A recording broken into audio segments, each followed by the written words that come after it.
Hello everybody, welcome to Annie's. Today we're going to show you how to put an invisible zip in. Because a lot of people are scared. There's nothing to be scared of. I like to do a zip like this.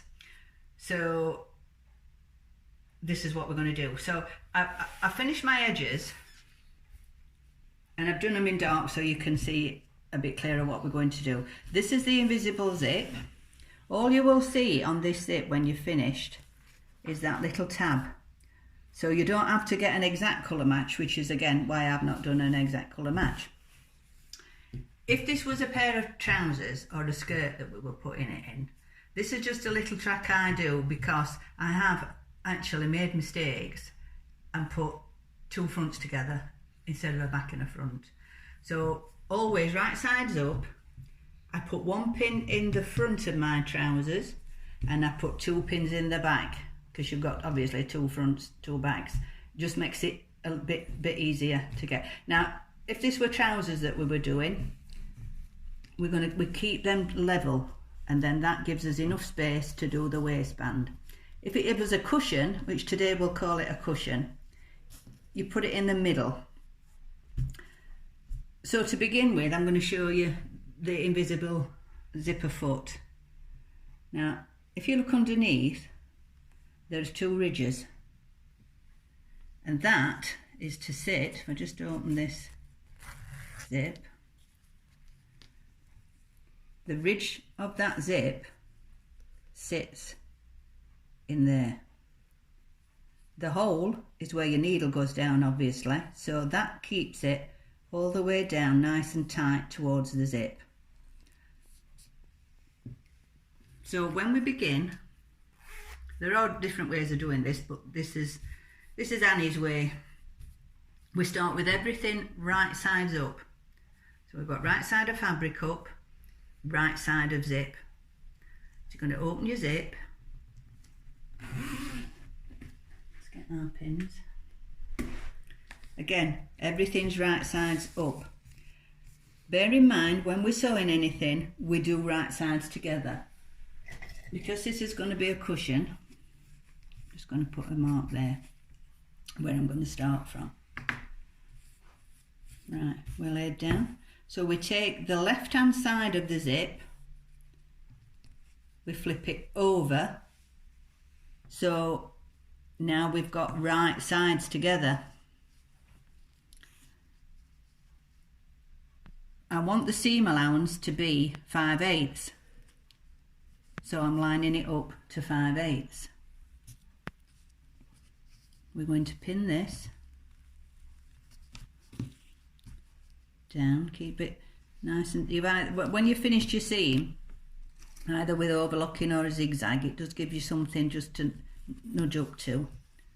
Now, we're not going to sew this pinned in, we're only doing this side. For an absolute bang on finish, you need to tack this in. You can tack it on your machine, but you don't want it to move, so I'm just going to hand tack it.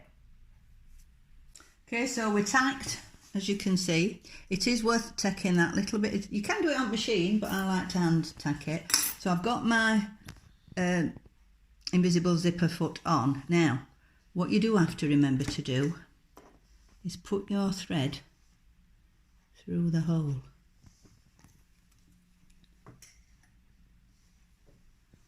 Like so. And we're ready to go. So we're going to start where the little plastic noggin is. You can see I'm just opening that apart to go down. And can you see how I'm just going to get that in? So now that's in there, and that will come all the way down. Okay. Just do a little back stitch.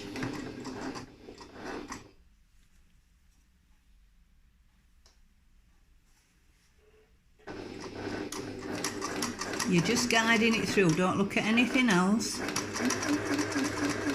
Well, I said don't look at anything else. My eyes are always on here so that I'm getting it straight, but it will just feed through. The tacking, you see, is just keeping it in place where pins can move, so Now you can't go any further than that. Unlike the other zips where you would lift your foot up and put your zip up, you can't. So we're just going to do a little back stitch and we're done. Out we come. So we're in. What I'm going to do now, I'm going to remove the tacking and I'm going to prepare the other side. So we're back now to do the other side. I've got my mark on. We're going to place now, just turn that over so it's still right side up. Okay. Now I'm going to take the top like we did before and turn it right side down.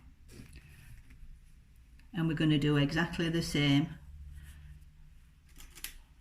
Put a little pin in. Keeping it lined up with the finished edge.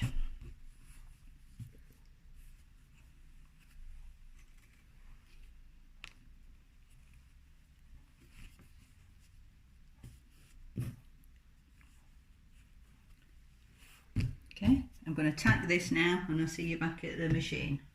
So here we are again. Yeah, this will flop about a bit, just try and ignore it. So now we're going to come on the other side. Okay, so just like we did before, feed it in. We're in the little groove. Now these feet, you can buy them if you've not got one. They don't normally come with your machine anyway, but you can get them at Woodseat Sewing Machine. They're about, I don't know, £18–20, something like that. But at Annie's we do it's a hard plastic one and they're £5. But it's all right to see if you can get on with them, but there's no reason why you can't do an invisible zip. So there you go. So we're just going to come down this side now. Again, we're just going to back stitch. Now this time we've not got a seam guide, so you're just winging it really, but it's got nowhere else to go except through that. It's tacked in place so it's not going to move. Again, as far as you can go. I'm just going to move that over. Right, so there we are at the bottom. Okay, and we're out. So now we've got to do the seams. As unlike anything else, we put the zip in before we do the seam with a invisible zip. So we've changed back to our ordinary zipper foot now because we have to pick up here where we close. Move the tail out of the way. I like to put a pin up there, stop it from flipping back. So you can see where we finished. So that's where we've got to get in with our ordinary zipper foot. I'm just going to put a pin in there.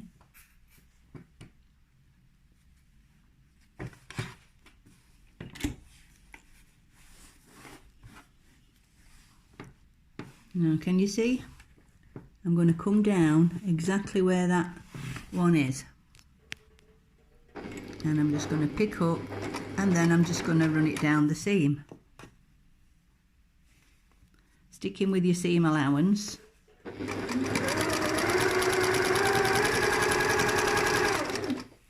We flip this over because we want to continue this way. If we go this way, we'll come unstuck because we'll get a ridge in it. So again, we're just dropping it down on top of that thread.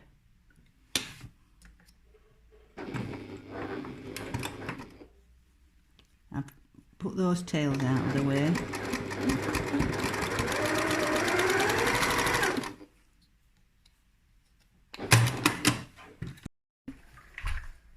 So we're zipped up. I'm just going to press that.